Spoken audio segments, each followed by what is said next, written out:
Irmãos, abramos nossas Bíblias no primeiro livro de Samuel. Nós faremos a leitura e estudaremos hoje o capítulo de número 29. Diz assim a Escritura: Ajuntaram os filisteus todos os seus exércitos em Afeca e acamparam-se os israelitas junto à fonte que está em Jezreel. Os príncipes dos filisteus se foram para lá com centenas e com milhares, e Davi e seus homens iam com Aquis na retaguarda. Disseram então os príncipes dos filisteus: Estes hebreus, que fazem aqui? Respondeu Aquis aos príncipes dos filisteus: Não é este Davi, o servo de Saul, rei de Israel, que esteve comigo há muitos dias ou anos? E coisa nenhuma achei contra ele desde o dia em que, tendo desertado, passou para mim até o dia de hoje. Porém, os príncipes dos filisteus, muitos se indignaram contra ele e lhe disseram: Faze voltar este homem, para que torne ao lugar que lhe designaste e não desça conosco à batalha, para que não se faça nosso adversário no combate, pois de que outro modo se reconciliaria com o seu senhor? Não seria, porventura, com as cabeças desses homens? Não é este aquele Davi, de quem uns aos outros respondiam nas danças, dizendo: Saul feriu seus milhares, porém Davi os seus 10 milhares? Então Aquis chamou a Davi e lhe disse: Tão certo como vive o Senhor, tu és reto, e me parece bem que tomes parte comigo nesta campanha, porque nenhum mal tenho achado de ti desde o dia em que passaste para mim até o dia de hoje. Porém os príncipes não agradas. Volta, pois, agora e volta em paz, para que não desagrades aos príncipes dos filisteus. Então Davi disse a Aquis: Porém, que eu fiz? O que achaste no teu servo, desde o dia em que entrei para teu serviço até hoje, para que não vá pelejar contra os inimigos do rei, meu senhor. Respondeu, porém, Aquis e disse a Davi: Bem o sei, que na verdade aos meus olhos és bom como um anjo de Deus. Porém, os príncipes dos filisteus disseram: Não suba este conosco à batalha. Levanta-te, pois, amanhã, de madrugada, com os teus servos que vieram contigo, e levantando-vos logo que haja luz, parti. Então Davi de madrugada se levantou, ele e os seus homens, para partir e voltarem à terra dos filisteus. Os filisteus, porém, subiram a Jezreel. Vamos orar mais uma vez.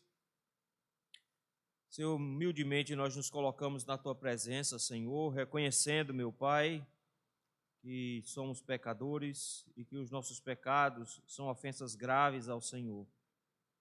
E que nem sempre nossas decisões são acertadas, pelo contrário, na maioria das vezes optamos pelo pecado e optamos, ó Senhor, em andar de conformidade com nossos próprios desejos e não de conformidade com a Tua vontade. Meu Deus, meu Pai, nesse instante, meu Pai, que temos a Tua palavra aberta dentro dos nossos olhos. Queremos Te pedir também, Senhor, que o Senhor nos ajude a enxergarmos o nosso pecado, a contemplarmos, ó Senhor, aquilo que nós estamos fazendo de mal e, pela Tua graça, nos arrependermos e retornarmos, meu Pai, ao Teu serviço. É no nome de Cristo Jesus que nós Te rogamos isso. Amém. Irmãos, a Bíblia está repleta de instruções, conselhos, advertências, para que nós não venhamos a nos juntar aos ímpios, para que nós não venhamos a andar ao lado deles, para que nós não venhamos a absorver os conceitos deles, nós não desejemos a amizade do mundo. A Bíblia é muito clara, dizendo que não pode haver comunhão entre luz e trevas. A Bíblia é muito clara quando diz que quando nós queremos ser amigos do mundo, nós nos constituímos inimigos de Deus. A Bíblia é muito clara quando diz que não podem andar dois juntos se não concordarem. Dessa maneira, é muito perigoso quando a Igreja de Cristo começa a caminhar ao lado da impiedade, dos ímpios. É perigoso quando a Igreja de Cristo acha que pode conviver bem com ímpios, enquanto, entre aspas, faz o trabalho do Senhor. A gente às vezes pode tentar justificar que não, eu estou ainda servindo a Deus, estou fazendo a obra, mas a proximidade nossa com ímpios, na convivência e na vida diária, na maneira como nós lidamos com eles, pode ser muito perigoso para nós, e a gente corre muitos riscos. Foi isso que aconteceu com Davi aqui. Nós vimos uma coisa estranha acontecer com ele. Depois do caso de Nabal, Davi ficou cheio de confiança em Deus. Depois do caso de Nabal, ele viu que Deus lutava as batalhas dele e que ele não precisava correr atrás para se proteger, porque o Senhor tinha um plano, e o plano do Senhor era transformá-lo em rei. E por isso mesmo, quando ele se encontra na frente de Saul novamente, segurando a lança de Saul, ele simplesmente diz para Saul que é o Senhor que iria julgá-lo e que o Senhor iria dar proteção. E naquele dia ele rompeu completamente com Saul, mas confiou plenamente em Deus que iria cumprir as suas promessas, e o próprio Saul afirmou que Davi seria um rei melhor do que ele. No capítulo seguinte, nós vemos Davi desmanchando tudo. Nós somos assim mesmo. Como pecadores, a gente tem altos e baixos. No mesmo dia, a gente pode confiar e desconfiar de Deus, dependendo somente de uma ou outra situação. E foi isso que aconteceu com Davi. Davi começou a ficar angustiado diante da perseguição de Saul. O terrível é que faltava muito pouco tempo para Deus livrar Davi do sofrimento. Faltava menos de 3 anos. E Davi decidiu que ia tomar uma atitude por ele mesmo. E qual foi a atitude? Ele foi morar com os filisteus. Foi procurar um rei chamado Aquis. Aquis já tinha se encontrado com Davi outra vez, quando na primeira vez Davi foi tentado fugir para os filisteus. Naquela ocasião, Davi estava sozinho, e por conta disso, faltou pouco Davi não ser assassinado. Precisou fingir que estava doido para fugir da presença de Aquis. Nessa segunda vez agora, não, Davi chega com um exército, muitos homens, muita gente, e Aquis acolhe. Davi se mostra alguém confiável e que está ajudando Aquis, mas nós vimos na semana atrasada que Davi está, na verdade, fingindo. É triste porque Davi está enganando esse homem e agindo exatamente no oposto. Davi quer morar com eles, ele ganha uma cidade, é dado a Davi uma cidade para ele morar, mas se você prestar atenção, o texto nos diz, versículo número 9 do capítulo 27, que enquanto Davi morava entre os filisteus, ele guerreava contra os Gesuritas, Gessitas, Amalequitas, moradores da terra de Telã, do Egito. Davi continuava batalhando contra os aliados dos filisteus. E quando é dado o relatório, o texto nos diz que o que Davi fazia era matar todo mundo. Davi ia contra uma cidade e matava todo mundo. E a ideia era que ninguém escapasse para contar para Aquis que Davi estava o traindo pelas costas. Veja que coisa terrível. Davi resolve conviver com os filisteus. Entre aspas, continua fazendo aquilo que Deus mandou, guerreando contra os inimigos do Senhor. Mas ele engana um homem. De forma que toda vez que Davi vai falar com Aquis, no capítulo 27, e aqui também no capítulo 29, Davi sempre usa meias palavras. Todas as frases de Davi têm duplo sentido. Davi nunca dá a entender que tem fidelidade direta a Aquis. Ele sempre dá a entender que tem fidelidade para com o rei, mas ele só não diz qual. Ele sempre se coloca numa condição onde o que ele disse tanto pode funcionar contra Israel como a favor de Israel. E aqui não é diferente. Porque o que aconteceu é que no capítulo anterior, no capítulo 28, os filisteus resolveram empreitar uma guerra contra os judeus e contra Israel. E o que acontece é que Davi é convocado. O texto nos diz que todos os príncipes, 5 cidades, vocês estão lembrados disso, eram 5 príncipes que resolveram guerrear contra Israel, e entre eles está Aquis. E Aquis não tem a menor dúvida. Aquis diz que quer Davi ao seu lado, versículo 1. Fica sabendo que comigo sairás a peleja, tu e teus homens. Como é que Davi responde? Davi responde de novo com uma frase dúbia. Ele diz: assim saberás quanto pode o teu servo fazer. Você agora vai saber o que é um homem valente. Essa frase não significa que ele vai saber que Davi é um homem valente porque está defendendo ele.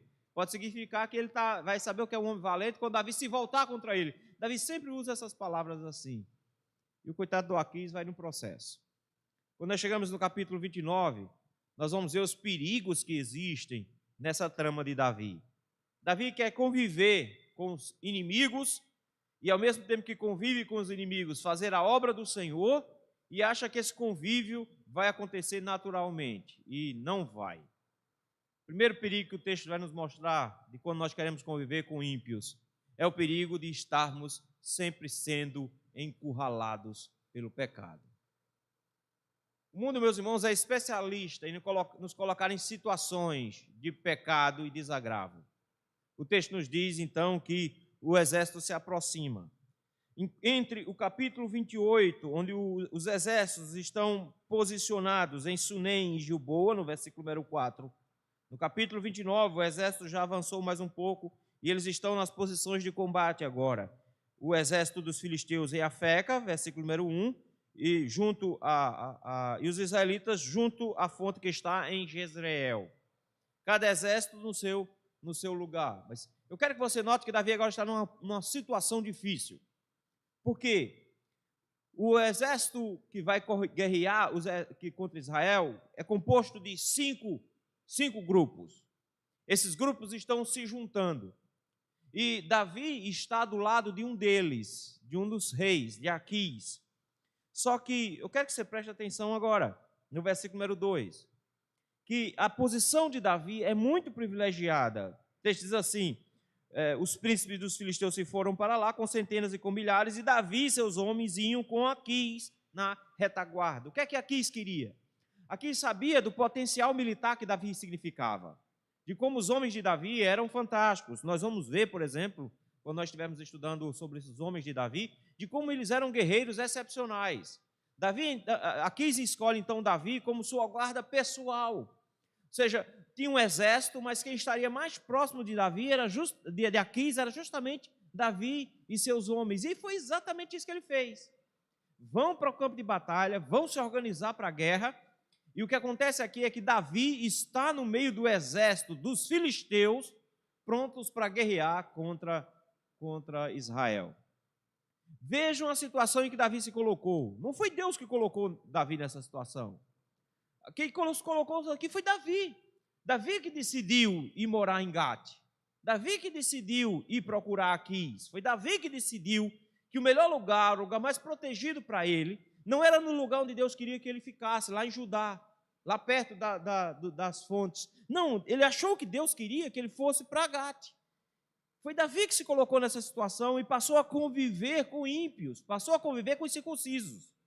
O pior disso tudo é que o próprio Davi tinha acusado os homens de Saul de querer que Davi saísse do meio de Israel e fosse para o meio de homens idólatras, incircuncisos. Só que no final das contas, foi o próprio Davi que escolheu ir morar com incircuncisos. Foi o próprio Davi que escolheu ir conviver com eles. E agora ele está numa situação onde ele não tem como escapar, porque ele agora está num exército que vai lutar contra Israel. E qual é a posição que ele vai assumir? O texto parece que Davi é sincero. Pode olhar, o texto o tempo inteiro fica parecendo isso. Mas Davi está numa sinuca de bico, como se diz. O que é que vai acontecer aqui? Primeiro, se ele resolver cumprir com a sua palavra e proteger Aquis, veja, seria um ato de gratidão. Davi não recebeu sua acolhida. Davi ganhou uma cidade inteira, a cidade de Ziclag. Davi ganhou uma cidade toda para morar. Davi foi protegido por mais de 2 anos aqui. Davi deveria ser grato a Aquis e batalhar. Mas só que se ele batalhar aqui, como vai acontecer no capítulo número 30, se ele batalhar aqui, ele iria lutar contra Israel. E como ele iria ser rei depois de se juntar aos inimigos e lutar contra Israel? Segundo, Saul morre nessa batalha. E se Davi está no exército que mata Saul, de que adiantou Davi passar o tempo inteiro protegendo e não matando Saul? Se Saul iria morrer nessa batalha, ele seria considerado um assassino de Saul e, consequentemente, jamais Israel aceitaria Davi como rei. Davi está numa situação difícil, porque se ele for para a batalha, ele vai se levantar contra Israel, contra o povo de Deus. Mas se ele não for, a situação é igualmente difícil, porque ele vai trair aquele que o acolheu, e isso é uma posição terrível, porque era de alguém que não era digno de confiança. Como Israel iria confiar de novo em Davi? Como Israel iria confiar em Davi se Davi traiu um homem que o acolheu por mais de 2.000 anos? 2 anos, 2.000 anos é muito tempo. Como é que Israel iria acolher um homem traidor desse jeito? Então entendam, Davi não pode desertar, porque Davi está sob o comando de Aquis. Davi não pode ir para a batalha, porque Davi vai se levantar contra Israel. Ele está na guarda pessoal de Aquis. É isso que o convívio com o mundo vai fazer com você. Se você vai ter muitos amigos ímpios, se você tem um convívio muito próximo com pessoas ímpias, se você está o tempo inteiro convivendo com eles, você vai se encontrar em situações onde o pecado vai ser quase inevitável. Você vai se encontrar mais cedo ou mais tarde numa situação de armadilha. Você vai se encontrar encurralado. Não tem jeito. Porque essa justamente a estratégia de Satanás. Nos colocar numa posição onde o pecado seja a única opção viável para nós. Nos deixar justamente sem saída. Qualquer um dos irmãos aqui, desde os mais velhos até os mais novos, provavelmente já enfrentaram uma situação como essa. Seja no trabalho, seja na faculdade, seja na escola, onde o convívio muito próximo com amigos não crentes, convívio muito próximo com pessoas ímpias, te levou mais cedo ou mais tarde a uma situação que você é obrigado a pecar. Seja no convívio com os amigos não crentes, eles contarem piadas imorais e você se sentir obrigado a rir. Seja desde uma coisa simples como essa, até situações mais complexas, onde um rapaz, tendo de repente amigos ímpios, se encontra no meio de mulheres não tão justas assim. De como os rapazes colocam os seus amigos, e as moças também hoje, colocam os seus amigos em circunstâncias, em situação, onde a prostituição é uma opção. E eles precisam cair para se provarem amigos. Sempre que nós queremos conviver em paz com os ímpios, nós estaremos nos colocando em situação perigosa, em uma armadilha. Foi isso que aconteceu com Davi aqui. Ele não tem como escapar, ele não tem como sair. Mas o segundo perigo que a gente vê Davi correndo aqui no meio dessa situação toda é o fato de que nunca um cristão verdadeiro será aceito entre os ímpios. Não adianta achar que haverá uma comunhão. Não adianta achar que vai ter sempre uma presença. Você pode até trazer boas influências de certa medida, mas você nunca fará a diferença a ponto de mudar as pessoas ao seu redor, porque você está junto com eles. Note aí, a partir do versículo número 3. Davi encontra uma resistência aqui. É claro que essa resistência é providencial, nós vamos ver mais à frente, mas eu quero que você note que os príncipes dos filisteus enxergaram uma coisa que Aquis, que estava sendo enganado, não notou. Que ele estava levando o inimigo com ele, ele estava dormindo com o inimigo, ele estava guardando uma cobra no seu seio. Versículo 3 diz que eles o identificam como hebreus. E o que esses hebreus estão fazendo no meio do exército dos filisteus? De cara eles identificam que esse é um grupo que não deveria estar ali. Note, meus irmãos, que quando a igreja, o povo de Deus, começam a achar que podem conviver com os ímpios naturalmente e que podem ter esse convívio tranquilo, eles nunca serão aceitos, porque o povo de Deus é diferente, é outro povo. Não tem como ser aceito ali no mesmo pacote, a menos que se torne ímpio como eles. E no meio dessa encruzilhada que Davi se encontra, os príncipes dos filisteus dizem: Davi é um hebreu. E esses homens são hebreus. E olha só como eles estão enxergando as coisas direito. Ele diz assim: esse homem, o que é que nos prova que esse homem vai estar do nosso lado? Versículo número 4. Os príncipes dos filisteus, muitos se indignaram contra ele e disseram: faze voltar este homem, para que torne ao lugar que lhe designaste, e não desça conosco a batalha, para que não se faça nosso adversário no combate, pois de que outro modo se reconciliaria com seu Senhor? Ele diz: esse homem vai nos trair. E era muito perigoso isso acontecer. Qual é a maneira mais fácil de se vencer uma batalha nessa época? Matando o comandante, matando o rei. Se o rei morria, o exército ficava sem ordens. Um exército sem ordens é um exército arruinado. E Davi estava ao lado de quem? De Aquis. O que Davi precisava fazer? Esticar um braço. Era a única coisa que Davi precisava fazer. E o exército dos filisteus entende isso. Ele diz: o que é que nos garante que Davi não vai, no meio da batalha, inverter, virar casaca e passar a nos combater de dentro do nosso próprio exército? O que é que nos garante que ele vai lutar contra o seu povo e ele não vai nos tentar derrotar no meio desse processo? E eles estavam certos, porque já tinha acontecido coisas parecidas no passado. Eles já tinham sido alvo de traição assim. E eles diziam: isso é perigoso. E tem mais, eles conheciam a fama de Davi. Final do versículo 4, versículo 5. Não seria porventura não seria porventura com as cabeças desses homens, ou seja, não seria a forma de Davi se reconciliar com Saul, entregando as nossas cabeças? Porque afinal de contas, quem é Davi? Davi é aquele que fere filisteus. Saul feriu milhares, Davi os 10 milhares. Eles estão lembrando lá da história de Golias. Diz: é esse cara que matou Golias. Esse cara que fez o nosso exército correr. Eles estão dizendo: a maneira que Davi tem de se reconciliar com Saul e ser de novo aceito lá é quando ele nos entregar na mão de Saul. Então nós seremos um prêmio para eles. É bem verdade que pode haver uma certa influência? Sim, mas é a influência do engano. Vejam só as palavras de Aquis, como são boas para Davi. Dá tristeza ver como Aquis gostava de Davi. Mas dá tristeza de ver como Davi estava enganando Aquis, e é por isso que Davi gostava dele. Aquis diz: não, esse homem, desde que está comigo, ele nunca fez nada de errado. Versículo de número 3. Nunca achei contra ele, desde o dia em que, tendo desertado, passou para mim até o dia de hoje. Aquis entende que Davi desertou. Davi abandonou as fileiras de Israel e agora mudou de lado.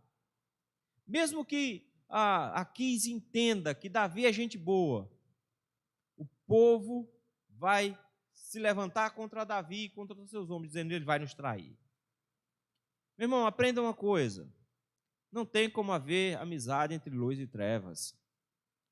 Se você tem desejo e quer ter amigos ímpios, quer ter amigos que não servem ao Senhor e gosta dessas amizades, lembre-se, além de estar encurralado pelo pecado, mais cedo ou mais tarde, você nunca será um deles. Nunca será aceito por eles. Nunca estará ao lado deles. E até quando você tiver algum nível de influência com eles, esse nível de influência não vai surtir efeitos positivos. Veja o nível de influência de Davi. É interessante que as palavras de Aquis para Davi, no versículo 6, são palavras bonitas, de alguém que gosta. E Aquis se utiliza de uma linguagem muito parecida com a linguagem de Davi. Aí você pode pensar: está vendo? Davi evangelizou Aquis e Aquis se converteu. Olha aí, versículo 6. Se não parece que Aquis se converteu. Então Aquis chamou a Davi e disse: tão certo como vive o Senhor, tu és reto, e me parece bem que tomes parte comigo nesta campanha. Coisa bonita, que testemunho bonito, não é? Parece um testemunho de um cristão, né? Porque Aquis olha para Davi e diz: tão certo como vive o Senhor. Se você olhar, olha a palavra aí que Aquis usou. Aquis usou o nome de Deus, do Deus de Israel, Yahvé. Tão certo como vive o Deus da aliança. Você pode pensar assim: oxe, então o que aconteceu foi que o comportamento bom de Davi e a demonstração de fidelidade para com Deus de Davi influenciou Aquis a ponto que Aquis se converteu. Porque Aquis está fazendo um juramento em nome do Senhor de Israel. Ele está falando em nome do Senhor de Israel. Então, logo, Aquis se converteu. Não. O que acontece aqui é uma adequação de linguagem. Simples assim. O convívio de Davi com Aquis fez com que Aquis se adequasse à linguagem de Davi e falasse como Davi.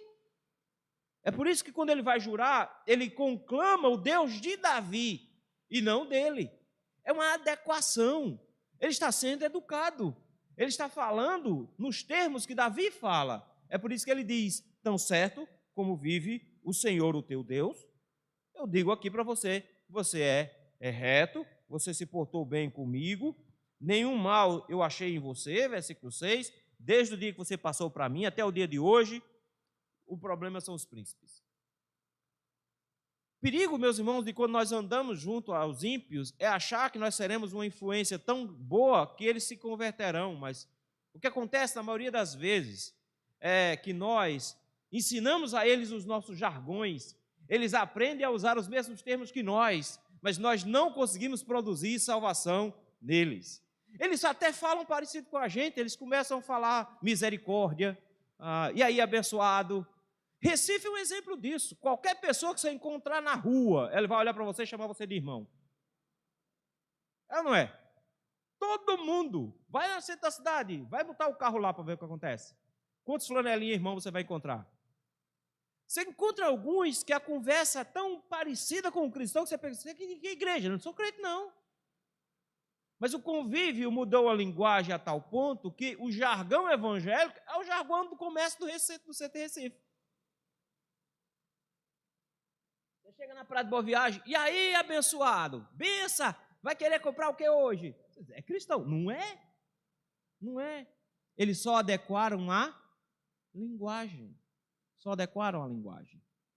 Quando o povo de Deus se mistura com os ímpios, eles não produzem conversão, eles produzem adequação. E a gente às vezes acha que é legal isso, mas notem que o que está acontecendo aqui é um homem que foi enganado por Davi, traído por Davi, mas que inocentemente se adequa a essa situação. E que como é triste ver que Aquis não se converteu. Aquis só foi enganado. E nesse engano, ele se acha no direito de conclamar o nome do Senhor para falar com Davi. Ele se acha até quase crente. Já viu esse negócio? Eu já vi um monte de vezes aqui. Rapaz, eu sou quase crente. Ele tem hábitos parecidos com os dos crentes. E por isso eles acham que estão mais próximos da conversão. O convívio do povo de Deus com os ímpios pode gerar adequação, mas não leva à conversão. E o último perigo que nós vemos aqui, no meio dessa adequação dos crentes com os ímpios, é o perigo de nós precisarmos de um milagre de Deus para escaparmos das armadilhas que nos são travadas. Isso aqui foi um milagre, porque Davi não tem saída. E de repente Aquis diz, eu quero que você venha comigo. Mas os príncipes não querem. Versículo de número 6 diz, eles não se agradam de você, eles não gostam de você. Como o mundo não gosta de nós, isso aqui foi um privilégio para Davi. Porque Davi tinha direito a estar na batalha. A honra de Davi estava sendo manchada. É tanto que o direito a espernear estava aqui sendo usado por Davi. Davi usa esse direito. Versículo de número 7, ele diz, agora volte para casa, volte em paz. Não vá comprar briga com os príncipes, não. Você fica lá na terra. Davi esperneia. O que eu fiz? O que eu fiz de errado? O que você achou em seu servo, desde o dia que eu entrei até o serviço, até o dia de hoje, que não vá pelejar contra os inimigos do rei? De novo, a expressão dúbia. Eu vou pelejar contra os inimigos do rei. Que rei? O rei Saul ou o rei Aquis? De novo, Davi usa palavras dúbias. Davi esperneia, inclusive. Mas isso aqui é só pro forma, viu? Isso aqui é só para fingir. Mas no final das contas, o que versículo 9 Aquis faz é interessante. Ele diz assim, bem sei, na verdade, aos meus olhos és bom como um anjo de Deus. E você é uma pessoa boa demais, como um anjo de Deus. Não sabe o que é que Davi estava aprontando por trás. Mas os príncipes dos filisteus não querem você. E aí vem o livramento do Senhor. Levante-se de manhãzinha, bem cedinho, de madrugada, pegue todos os seus homens e volte para a sua cidade. E o texto, versículo 11, diz que Davi de madrugada se levantou, ele e os seus homens, para partir e voltar à terra dos filisteus, e os filisteus foram para Jezreel para a batalha. Deus livrou Davi, mais uma vez, de estar numa situação de pecado. Que coisa boa, não é? Não, meu irmão, não era para Davi ter se metido nessa. Davi precisou de um milagre da parte de Deus, que foi ter 4 príncipes não aceitando a presença dele lá. Davi precisou que o coração de Aquis fosse tomado pelo medo dos seus colegas, porque os 4 foram contra Aquis. E Aquis não teve o que fazer a não ser dispensar Davi, porque se você notar, Aquis queria Davi com ele, porque ele disse, você é um anjo de Deus para mim. Mas no final das contas, era o propósito de Deus que aqueles 4 não quisessem que Davi fosse para a guerra e Davi escapasse dessa enrascada que ele se meteu. Afinal de contas, no capítulo 30, nós vamos ver que Davi tem uma batata quente na mão quando voltar para casa. Porque aquilo que nós procuramos quando nos juntamos aos ímpios em matéria de proteção, nós não conseguimos de fato. Davi não conseguiu no capítulo número 30. Mas isso nos mostra, meus irmãos, que às vezes Deus é gracioso conosco e nos livra do pecado em meio à nossa imundície de contaminação com o mundo. Mas nem sempre isso acontece. Nem sempre isso acontece. Às vezes nós nos metemos em situação onde nós não conseguimos sair. Um exemplo disso, Pedro. Pedro se junta com ímpios no dia que Cristo é preso. Está ao lado dos ímpios. Da mesma forma como Davi foi encurralado. E ao ser encurralado, eles disseram, você é um deles. Do mesmo jeito que Davi, está vendo? Nunca vou, mesmo que você esteja no meio deles, você nunca será deles, você sempre será dos outros. Diz, você também é um nazareno, você também é um nazareno, você andava com ele. E em meio a essa pressão que eles exerceram contra Pedro, Pedro não resistiu, mas sucumbiu. E negou por 3 vezes que conhecia Cristo, praguejando, inclusive. Deus não livrou Pedro da enrascada que ele se meteu. Deus livrou Davi, mas não livrou Pedro. Porque Deus queria trabalhar com Pedro mais tarde. Deus queria quebrar a arrogância de Pedro, porque ele tinha dito que quando Pedro se convertesse, ele seria uma bênção. E Deus precisava tratar com Pedro mais tarde, perdoando, para que ele se colocasse no seu lugar e não fosse tão arrogante como antes. Então, nem sempre Deus vai nos livrar. Por isso, nós não podemos ficar contando o tempo inteiro com a providência de Deus para a gente escapar das enrascadas que a gente mesmo se mete. No caso de Davi aqui, Deus foi bom com ele, mas isso nem sempre acontece. Todos nós já nos metemos nessa situação. Eu já fui estudante. E dentro da minha turma, somente eu e um outro amigo meu éramos crentes. Então, era difícil, não era fácil não. Eu já tive muitos amigos não crentes. Já passei pela tentação de ser aceito dentro de uma escola inteira de não crentes. E a sensação era legal, de ser bem recebido sempre, de gozar de boa reputação, de ter acesso à sala dos professores. Eu era um dos poucos alunos que tinha acesso à sala dos professores, ganhava até lanche lá dentro. Era muito bom ter esse convívio, era muito prazeroso. Eu cheguei a ser escolhido como representante do colégio, dos alunos. Era muita gente, mais de 1000 alunos votaram em mim. Olha, eu era gente boa. E aí eu comecei a ser convidado para frequentar festas. Eu comecei a ser convidado para estar junto com pessoas importantes. Então, do nada, eu estava lá convivendo com filhos de políticos, filhos de pessoas ricas da cidade. Do nada, eu estava lá no centro da cidade, na praça, junto de um lugar que chama de Bar do Centenário. Fica no centro da praça, tem um barzinho, que é uma espécie de boate. Com bebida paga. com tudo pago. E eu tendo que o tempo inteiro ficar feito mussum ensaboado, pulando para o lado, dizendo, não quero não, não quero não, não quero não. Os amigos oferecendo mulheres a 3x4, e não quero não, não quero não. E como foi difícil sair dessa enrascada que eu me meti. Só saí porque o Senhor foi muito gracioso comigo, porque na noite que eu iria cair, 4 amigos meus caíram. Os 4 foram disciplinados. Desses, alguns não sequer voltaram para a igreja. E o Senhor me livrou por um milagre. Por um milagre. A gente se coloca nessas enrascadas. Quando a gente acha que pode conviver com os ímpios sem nenhuma consequência. Isso fica para nós como desafio hoje, como alerta. Primeiro alerta, não pense que é o seu convívio próximo, íntimo, com ímpios, não tem consequências. Eles sempre vão colocar você em uma situação de armadilha para o pecado. Eles sempre vão colocar o pecado diante de você para que você caia. E não pense que você não vai cair, porque a pressão social vai fazer você cair. Se você convive no seu trabalho com isso, você vai ver que a pressão será para que você seja tão corrupto quanto os seus colegas. No colégio, da mesma maneira, a imoralidade será sua companheira também. Você estará sempre na pressão, porque os ímpios não estão lá como aliados seus, eles estão lá para fazer você se tornar um deles. Quando nós, meus irmãos, temos amizades com o mundo, nós precisamos compreender que nós nos colocamos numa situação perigosa de cairmos com eles e sermos contados com eles.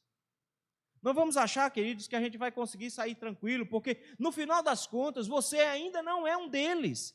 Mesmo que você esteja convivendo com eles e eles gostem de você, eles vão ficar o tempo inteiro te colocando em armadilhas de pecado, porque eles querem que você se transforme num deles. Mas você nunca será aceito plenamente, porque você não pertence ao grupo deles. Não pode haver comunhão entre luz e trevas. Então o alerta hoje é: pare de achar que você vai ter amigos ímpios e de que eles vão te acolher com muita naturalidade, que você vai ser um deles, porque você nunca será um deles. Você faz parte do povo de Deus. O que eles vão fazer é colocar você em armadilhas, para que você caia no pecado com eles. O máximo que você vai conseguir, meu irmão, é influenciar a linguagem deles. De alguma forma, fazer com que eles se adequem a você, de uma forma ou de outra. Parece até que você está conseguindo ganhá-los para Cristo, mas no final das contas, você só está sendo cercado para cair. E como é difícil quando você se encontrar numa situação onde só a providência de Deus pode te tirar dessa. Por isso fico alerta. Não pensemos que é possível conviver com os ímpios sem correr nenhum perigo. Não pensemos isso. Não é possível ter uma amizade fina com ímpios sem ser, com isso, levado à tentação, levado a pecar contra o Senhor. Não é para que nós nos afastemos do mundo. O próprio Jesus disse isso: não peço que os tire do mundo. A gente não vai sair do mundo. Mas a Bíblia nos alerta para a necessidade de nós não nos assentarmos na roda dos escarnecedores, de não permanecermos ao lado dos ímpios para estar com eles o tempo inteiro, sob pena de nós sermos influenciados por ele. Quando você agir de forma contrária, será como Cristo, nunca aceito, nunca acolhido, sempre um inimigo. Mas quando o povo de Deus quer se juntar aos ímpios, eles cometem muitos pecados, caem em muitas armadilhas. São muitos os perigos que ele enfrenta. A Bíblia está cheia de referências que nós não deveríamos nos juntar aos ímpios. Está cheia de advertências nesse sentido. A gente acha que a gente é diferente, que a gente consegue conviver bem com os ímpios, afinal de contas, são nossos amigos de infância, são nossos amigos há muito tempo, a gente consegue andar com eles tranquilo, até o dia em que eles encurralarem você ao pecado, até o dia que, mesmo com a linguagem adequada a você, eles coloquem você numa situação onde você precisa optar contra Deus e contra o povo de Deus, e você depender de um livramento do Senhor. A melhor atitude que a gente pode tomar é não entrar numa enrascada dessa e mantermos-nos como santos no mundo, pregando o Evangelho para que essas pessoas saiam de lá e se tornem parte do povo de Deus. Vamos orar? Senhor, como é perigoso, meu Deus, quando nós desejamos conviver em amizade com os ímpios.